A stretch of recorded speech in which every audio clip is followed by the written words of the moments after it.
If I think back to the end of 2014, when I joined IWG, our industry, flexible workspace, or as it was called then, more often than not, serviced offices, was without doubt seen as a little bit obscure, little bit niche.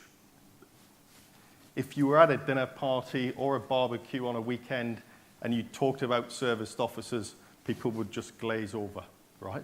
And what I would say is that in the last few years, particularly, and we'll talk about some of the drivers of this, our industry has become so much more relevant to businesses, so much more interesting to investors.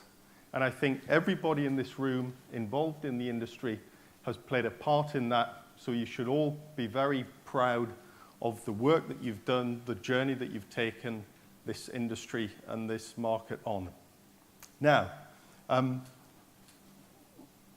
the good news is we're not even scratching the surface yet, right? If you look at the amount of space that's consumed on a flexible basis by companies of all different shapes and size, different sectors, it's a tiny proportion. But we know, because we can see it, and we can see it gaining momentum, that the demand for our products and services is growing.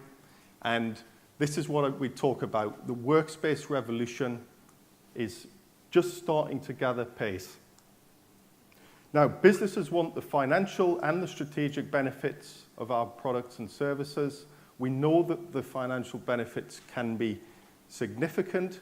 We're working more and more now with larger businesses who want to really attack the heavy overhead cost associated with having sprawling property footprints in one country or in multiple countries, for them to be able to use space more imaginatively, on demand, to only pay for what they need, when they need it, where they need it.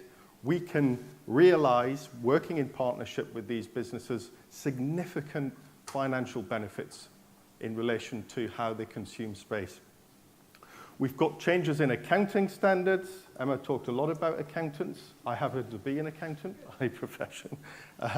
There's a change in accounting standards coming next year, IFRS 16, which has implications for how companies have to reflect on their balance sheet leases, including property leases. So previously, businesses could build up these huge sprawling property footprints, signing their lives away on long-term leases. All of that now has to be reflected on the balance sheet of a company, particularly larger companies. So this affects their capital structure. It could affect their cost of borrowing. It could affect the ease with which they can access capital to grow. Businesses will be able to use our products and services, your products and services, to ensure that they don't have these long-term liabilities. So that's another thing that we think will drive growth. One thing we strongly believe in, one thing that we've seen as the market grows, is that not all customers are the same. They don't all want the same thing. And we talked about some preferences.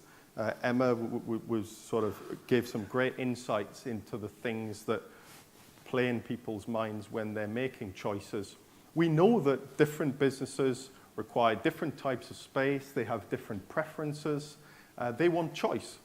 And again, I think it's really great to see that as our industry develops, as it evolves, as it grows, we are seeing different preferences, different types of customer need catered for through innovation and through the imagination of different providers. It's no secret that, if you like, as a scale player in the market, we're pursuing and investing in a multi-brand, multi-format strategy. And that is the recognition that as the demand continues to grow, as this develops further, there will be different segments of the market, different niches for people to target and focus on. We want to be able to make sure that we can address as much of that market as we can with our different brands and formats. Fantastic opportunity ahead. We've got a few bumps in the road, no doubt, from a UK perspective. But, you know, I think what we do and what we offer businesses will become even more relevant and more valuable over the coming years as businesses have to navigate their way through what will inevitably be some turbulent and uncertain times. Let's make sure that we continue to improve, we continue to develop and invest in providing this really important infrastructure to support the UK economy. And I look forward to seeing the industry and our market develop further. Thank you.